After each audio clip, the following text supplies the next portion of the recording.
And that really is what set me off. So it was kind of layered into the setting that was already there and the family that was already there. So it's not like I set out to write a novel about AI. It's that it ended up being a novel about AI.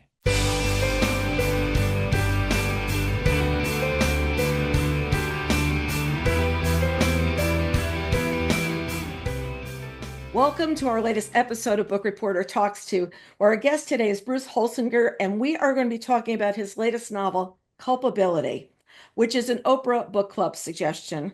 Oprah, okay. And also one of Carol's Book Reporter Bets On selection. Slightly lower, in importance, but nonetheless. Our reviewer, Nora Peel, had this to say about it. Culpability is a compelling study of family dynamics as well as a briskly propulsive and suspenseful read.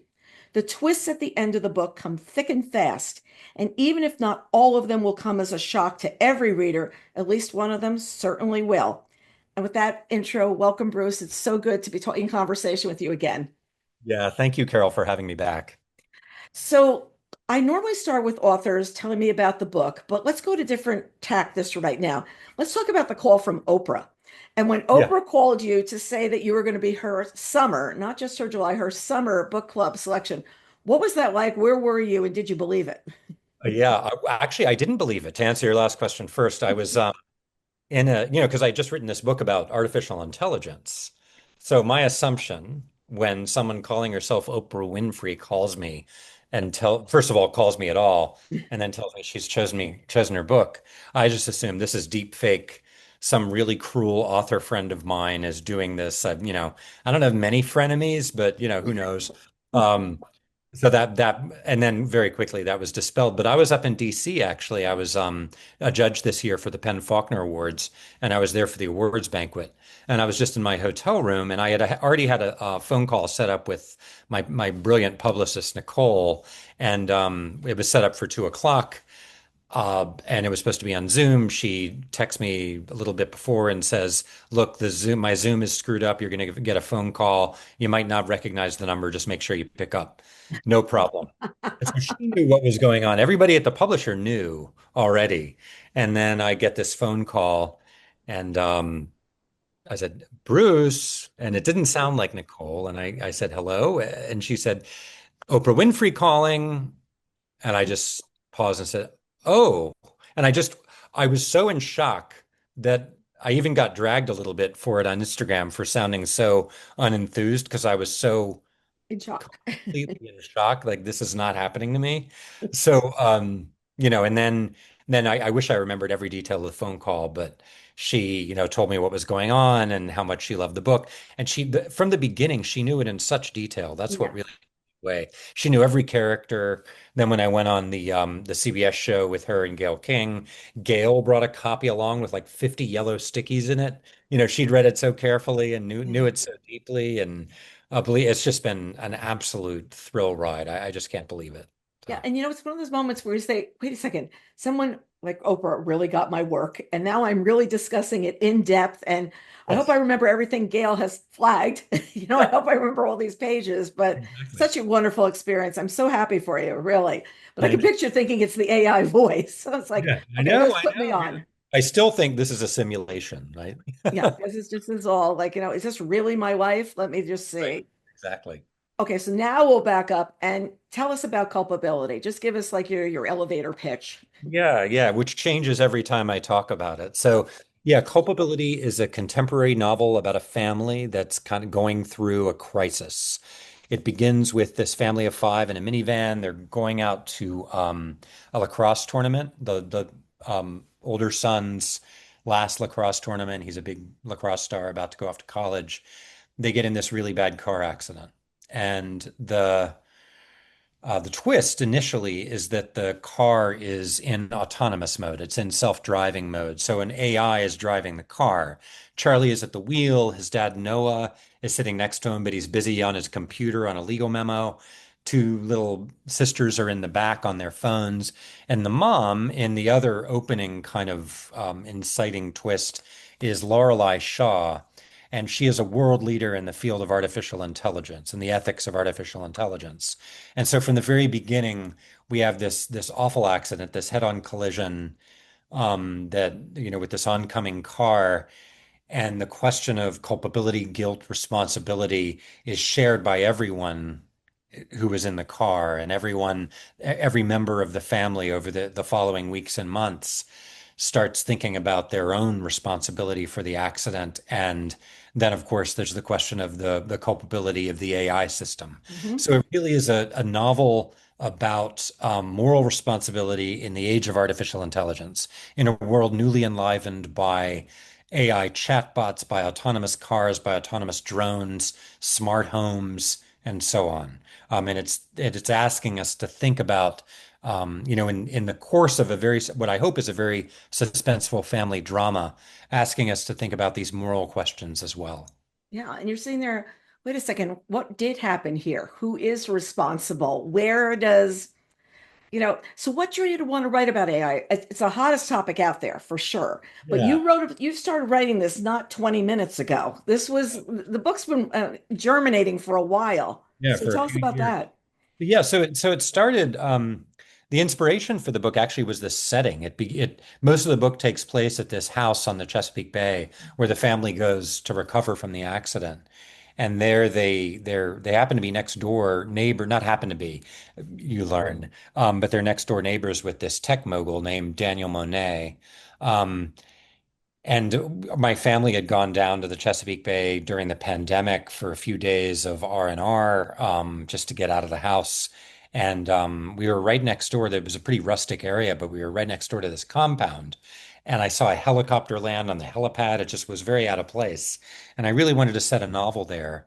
And it was only a year or two later that I started thinking about, I decided, okay, I want this family to go here to Mhm. recover from something. It's like a place of convalescence or resilience. And why are they there? Okay, they were just in a car accident. The younger son was driving, it's kind of ruining his life. And then I started thinking about self-driving cars, autonomous cars. This was before the chat GPT phase, the Right. craze. And so I was already writing this out, sketching it out when GPT-3 hit, and Hmm. just kind of went crazy about AI. And that really is what set me off. So it was kind of layered into the setting that was already there and the family that was already there. So it's not like I set out to write a novel about AI. It's that it ended up being a novel about AI. Yeah. And I just find it so interesting that it's become such this big topic. Everyone is concerned about what it's going to do. And we're going to talk about that a little bit more later on, but it's the lead topic of the day. It's is our authors' books training AI? Is this going to be used in publishing houses? Are audiobooks now going to be narrated by AI? Is Yeah. AI? And then you talk about kids getting out of college this year that can't get jobs in it's tech and it's finance Right. because they have wired things. And my husband had a really good point. He goes, then how do you become a middle manager? He Right. goes, if you've never learned the entry level boot stuff of the a company. I thought that was pretty funny. I guess Yeah. AI is going to do that too. So, did you always know you were going to start with the accident because it's just this propulsive thing that happens at the beginning? Was that always, let's get Yes, them in a bad that was place? there. Yeah, that was like my last couple novels, The Gifted School and The Displacements, were about families kind of going through challenges or struggles of different sorts. Kind of a family thrown in crisis by a very topical kind of contemporary problem. And yeah, in this case, I really wanted to think about, there's always that what if in my head. What if they endured this accident, and the older son just felt very, very responsible for it and felt this sense of crushing guilt. It was also about parental negligence. And Hmm. I think I always had in my head when I started, from the moment I started, the son at the wheel, whether he was driving or the AI was driving, and the dad on his laptop in the passenger seat. Because it's very relatable, right? I think just in our workaholic, distracted culture, even if your kid only got his learner's permit, you know, you're you're a workaholic, so you're, working on the way to a soccer tournament or whatever. Or I certainly have before. or you feel comfortable and you look down at your phone. Oh, I'm Yeah, comfortable. I can look down, and it's like that split second kind of a thing. And yeah, exactly. you're totally there, totally there. So have you ridden in an autonomous car that you would have the research for this? Yeah, well, research is a very loose term for it. But last time I was in San Francisco a couple years ago, I rode in a Waymo. So I'd feel like what that was like. I went actually to some car dealerships and test drove some cars that can drive in autonomous mode on interstates. Some Hmm. they can, most of them can't do this on a back road, but those systems are coming. It's very uncanny. The way I describe it in the opening chapter of the book, it is like it's like being inside a player piano that's just playing itself. It is really odd to let yourself go that way. It's funny because when my husband drives, I pay so much attention because my foot is always my husband teaches race car drivers as like a hobby. Okay. So he can see, he watches up ahead. So I'm watching the car in front of us and he's watching way up ahead because he said, that's really where the traffic's going to go, all these things.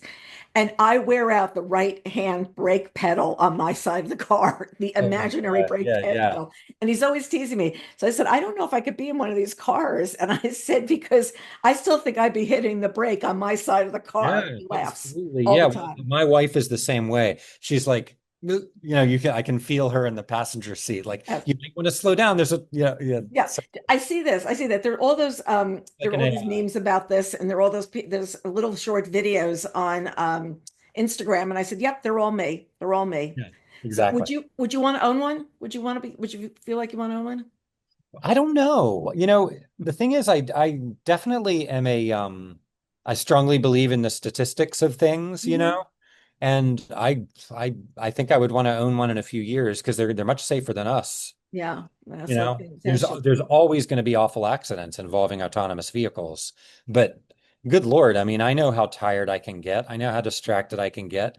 Do I want to ride behind a wheel with one of my sons driving, or would I rather trust an AI?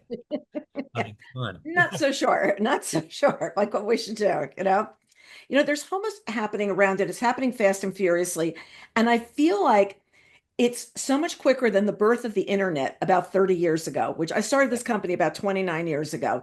So there was AOL was so excited they had 600,000 people on AOL.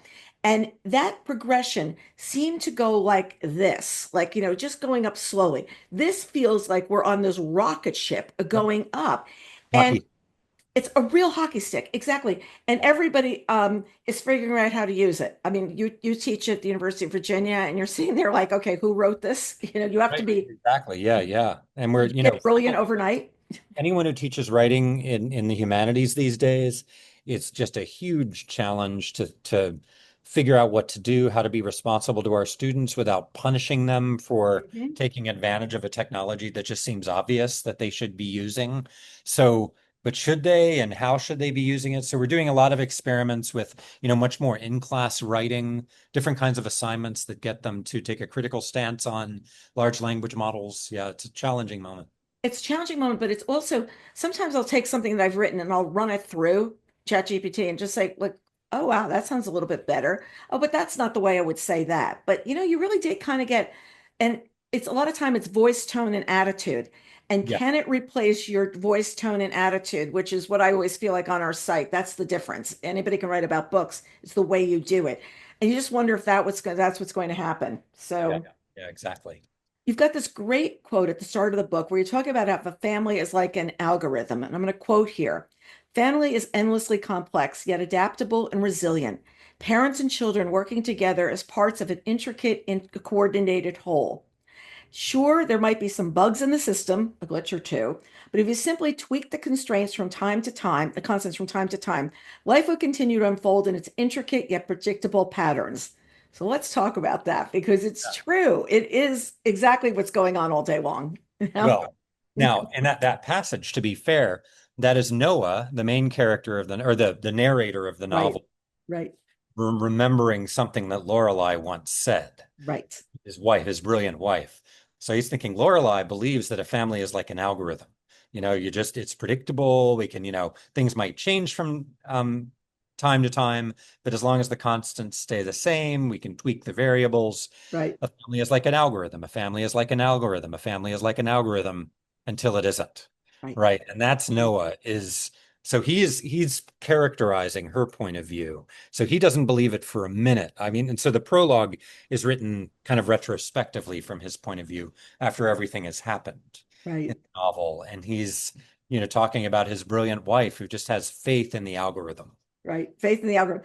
I was thinking about if you have one child, people have one child. You had one child at one point. You have two sons. I have two sons. And there are four possible connections. And everybody goes, why does it go so crazy when there are two? And I said, there are 11 possible connections. And Yeah, that's the difference. And they're like, oh. And I said, yeah, that's the game. And no one tells you that. exactly. It's not Exactly. double, it's almost triple. The unpredictability of it all. Yes. So we learned that each person in the car could have been culpable. Did you always know how each would be behaving in the car, or were you playing with that as you were right now? Oh Okay. no, I'm not a good plotter. Hmm. I think I end up with novels with pretty good plots, but I'm not a good outliner or planner. So I kind of know the broad sense of where I want to go. But as far as who was doing what and why, some of it came to me at the very last stage of revision. I was like, oh, right, of course, that works. And that is, I think for me, that's par for the course, where I'll be revising up to the last second. Like if I'd had a few more months, I might have had a whole other twist. Yeah. But you just sort of have to get there and then mosey around and see what's going to happen next. It doesn't come like intrinsically. Now, I also love that Noah is clearly caught up in Charlie's athletic prowess. I mean, he has a scholarship to play lacrosse at UNC. And I love the moment where Noah starts plotting how to catch a game of Charlie's in Ann Arbor. Like he's, nope, check on the calendar. This is what he's going to do. Yeah. I think I read that your sons play soccer. So Yeah. is this like not hard to channel Charlie and his dad and what's going on? Yeah, I am definitely a recovering soccer dad. So my sons were both kind of soccer stars all the way through their youth sports. They both went and played Division I soccer. My book, The Gifted School, Hmm. it had a character and a major subplot that was about a kind of psycho soccer dad who was very autobiographically inspired. So I make no apology now. So there's still a little bit of that in Noah's adulation for Charlie. Yeah, And I what to think, do? especially for parents who weren't athletic at all themselves, and I was not, I was a clarinet player. Right. That was my big thing. There's something about seeing them do something so well, and being so talented that I just really, I was definitely fanatical about it for a while. Definitely fanatical and want to go, and you want to experience their joy too. You want to Yeah, see their success and be there. Like exactly. my kid was good at like forensics as time went on. Like, yes, or Yes. model UN or model what you call it, doing all kinds of no, what am I speaking of Yeah. the word? Engineering. And I would go watch all those things. I had Yeah. no talent at all doing that. So was there a favorite character to write? Um, I think I would say that Alice was my favorite character. Really? Okay. Daughter who's having the hardest time of all. And as we learned very quickly, Alice, Noah and Lorelai are both worried about Alice because she doesn't have any friends. Izzy, the youngest kid, and Charlie, the charismatic lacrosse player, they have friends to burn. They're super charismatic and social, and they're kind of have this little alliance together Mhm. against the middle child, Yeah. poor Alice. And so Alice does find a friend very early in the novel, a friend named Blair. And she and Blair get very, very close. They're texting each other. We're never inside Alice's head. She's not a point of view character, but we see her text exchanges with her new friend Blair. Mhm. And you know from reading Mhm. the book that the twist here is that Blair is actually a chatbot. She's Mhm. an AI chatbot that Alice found on an app. And this was really meant to get at this huge crisis right now, I think, with young people Mhm. finding chatbot friends. I mean, not just young people, but I Oh. think they're maybe especially vulnerable to it. Mhm. That's certainly part of the AI context in general that I wanted the novel to explore. And we see this friendship developing. It definitely kind of it has a suspenseful element to it. It's a strand that runs through the whole book. Yeah, and it's definitely can send you in directions you didn't think were going to happen. Yeah. So throughout the book, we have Alice's conversations with the chatbot, excerpts from Lorelai's books about the ethics of AI, etc.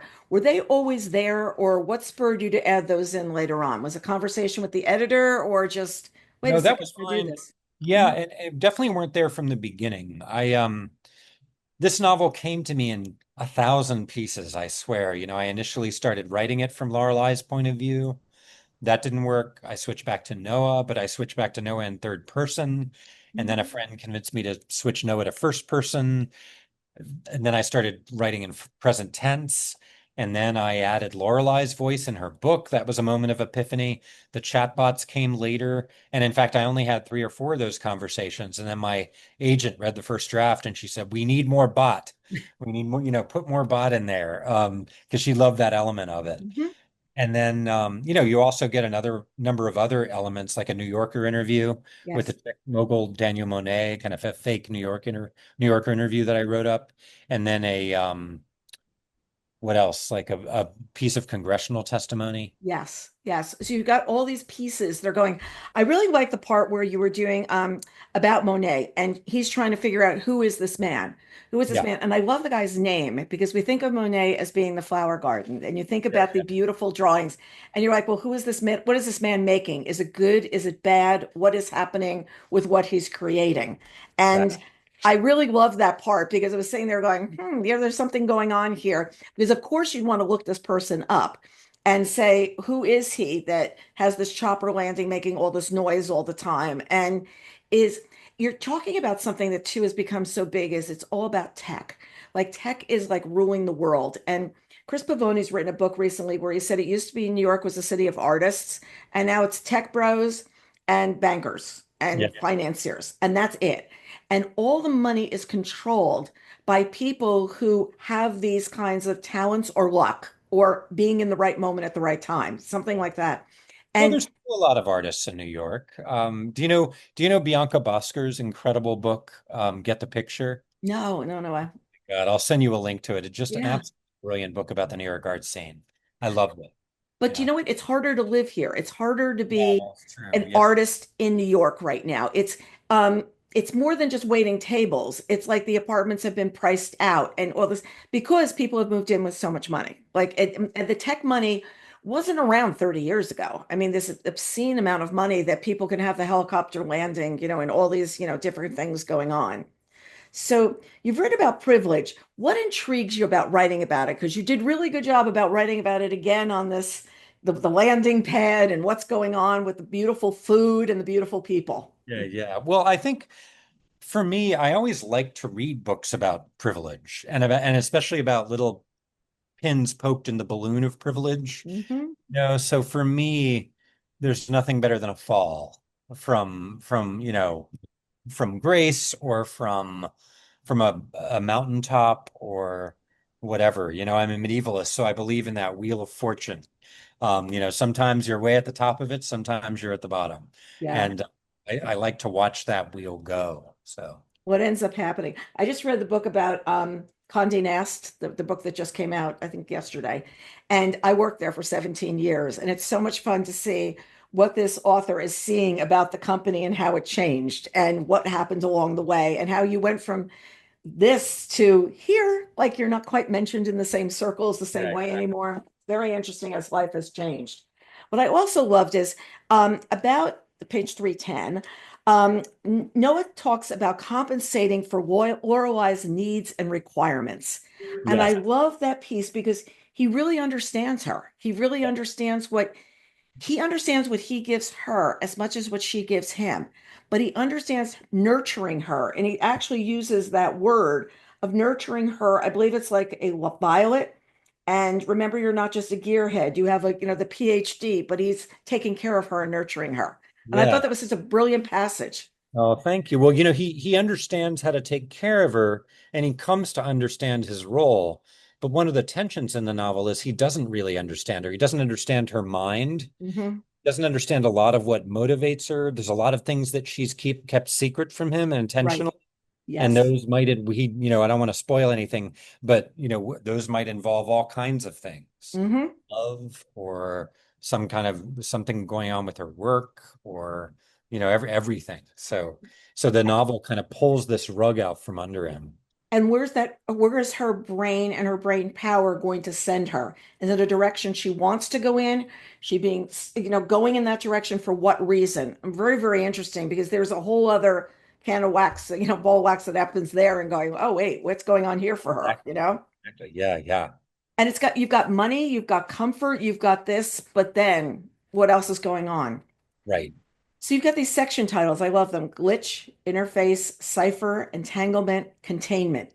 Now, Yeah. did those come in later as you were Yeah, like those putting were it later, and together? I wrote this really in a 5 act structure, right? And so I was thinking, at the beginning, probably even by the second revision, they were just part one, part two, three, four, five. And then I just decided, I want to make these kind of techie, these Hmm. five Yes, parts, and give them a kind of gripping sense of, because glitch is exactly what's happened. There's a glitch in the algorithm. right. That's what causes the accident, right? So what is the glitch? And then we need to figure that out, right? And then you have the police looking for the story and trying to Yes. figure out what's going on and da da da da da. So So, in some ways, I mean, it's not a crime novel, but it is mm-mm, a whodunit in some ways. yes. It has the same kind of almost locked room, claustrophobic Mhm. feel of like who was responsible for this awful thing that happened. Right. And whether you're responsible or not, what do you bear responsibility for it? Like it's because whether you were the person that did X, Y, or Z, how did you contribute? And everybody in the car sitting there was contributing. You were right in some way. If I, paying attention or not. So how about the title culpability? Was that always it? Yes. And there were some times when, like, my agent initially didn't like it, my editor initially didn't like it, and we kept trying to find something better. I loved it all along, and I thought, Mhm. please, let's keep it. I just feel like it's so punchy, and everybody thought, it's a little too on the nose, can we have a more, artful phrase? Right. I'm really glad it stayed. Yeah, and does it sound like nonfiction? Does it sound like fiction? What does it do? But the Right. cover is what absolutely makes it work. Like you've got this beautiful cover. Let me see if I can get it to go the right. This is Yeah, always my yeah. problem with the light. Was this the first cover you saw? Yes, and my God, Wow. I've had cover issues in my day. Every author has, if Yeah. you published enough, where you get a cover and you're like, "Ugh, this just is not working at all."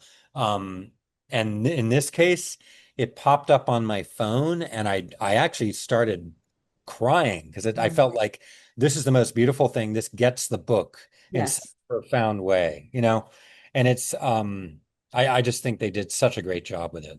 Yeah, it's just beautiful. It's nailed, and you've got the people out on the water, and you find out later on the things that happen. And the things that are going to happen are things that are going to happen if you've got a young boy and a girl, and what's going to happen with them, and things. And then you've got this whole other plot that takes us in a whole other direction, which is wonderful as well. So people are just in for a good treat reading it. That's what I will Nice. Thank you. definitely say.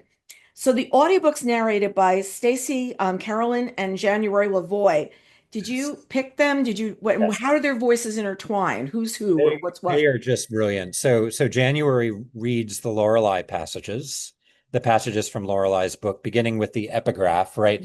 The book, one of the things to know about culpability is there's a kind of book within the book. Mhm. And you get passages from Lorelei Shaw's book called Silicon Souls on the culpability of artificial minds. It's a book that she's written kind of in retrospect about AI and moral responsibility.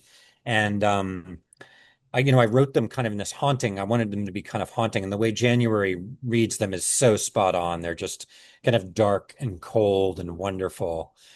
And then Stacy does Noah's Mhm. narrative voice, the first person main narrator, and then the chatbots. January does those and does such a great job with them. Oh, it's like so much fun. And you look at something that happens. I'm not going to spoil anything towards the end of the book, but I have a friend that's been overseas, and he did say that the best people to be working on these kinds of projects are the young guys because they are gamers. Oh yes, exactly. He said you want the 22-year-olds working on this stuff. And I couldn't stop laughing. And he goes, oh, Yeah, no, no, no. I'm 30, yeah, way yeah. too old. I mean, they're definitely going to pull things off that you're not going to believe. It's just because of their prowess on video games. And Yeah. I said, look at Well, this. speaking of that, and speaking of the audiobook, the producer of the audiobook is Spotify. Yes. They did this really beautiful job with this special edition. I think it's their first novel that they did with these enhanced visual features. Mhm. You can go on there and you can see this mock-up, this visual mock-up they did that's gorgeous of the text exchanges and different scenes from the novel. So it's this interesting visual experience as Yep. well. And that's a link also to my interview with Oprah Winfrey. Oh, excuse me, Yeah. just with Oprah Winfrey. Oh, is it my interview with Oprah Winfrey? How well, like, Yeah. we're just dropping that I was out, gonna say. Yeah, I agreed to let her interview Yeah, me. I agreed to Yeah. say they're like let's hang out, Oprah. Let's Yeah, go yeah. do this together. And I loved watching the show. And what I really loved is the way they put together the audience and they come in and Yeah. it's definitely scripted beautifully because it's scripted to act spontaneous, but she knows where she's going to send the direction of the whole thing. Yeah. And there is so much right now that I feel is too off the cuff, unprepared. Right. And I love when something is scripted, but it's done right. Because Yeah. sometimes the morning shows, like, please, it's like a little bit too of like pull the string, chatty Cathy, this way, that way. But Yeah. I felt like there you realize it was just a smooth flowing conversation and there was something wonderful about it. Yeah, and all those people in there had already read electronic copies of the book and they had to sign non-disclosure agreements just like I did. Wow. So they had like 150 people in that Starbucks and they all had to keep the secret for 6 weeks. It's so crazy. It's Yeah. like, and keeping the secret. And one of my friends says, I don't need any more secrets. And we build websites for authors. And one author, she had her book move. And I said, look, you have to tell me because I'm going to have to do something that day. And I need to know, am I doing a big thing? Am I doing a little thing? And she Yeah. says, well, actually, a lot of things are happening. And I was like, all right, confession. Like, you've got to, because I've got to figure out what we're going to do. And it Yeah, yeah, was just so funny because it's this, I can't say anything. And I'm like, all right, if I guess, if I, yeah, yeah, yeah. really funny. So are you working on something new or is there just so Yeah. much going on? Oh, you are. Oh, Yeah, great. yeah. I mean, I tend to, remember this book went into production months ago. So, went through copy edit. So I was already working on the next thing. And it's going to be another contemporary family drama. This one's uh yeah, it's kind of about this two families in crisis, this very shady father-son wilderness program, Mhm. and the contemporary crisis of masculinity. That's what this next Ooh. is about. Well, I look forward to it as I've looked forward to all your books. And I was so glad we Thank had time to chat. I know you have a very busy schedule, so I Yeah. really appreciate your taking the time. Thank you, Carol, for inviting me again. Yeah. And I look forward to seeing you next time. And to everybody else, look forward to seeing you next time too on Book Reporter Talks to. Absolutely. Yes. Thank you, Carol.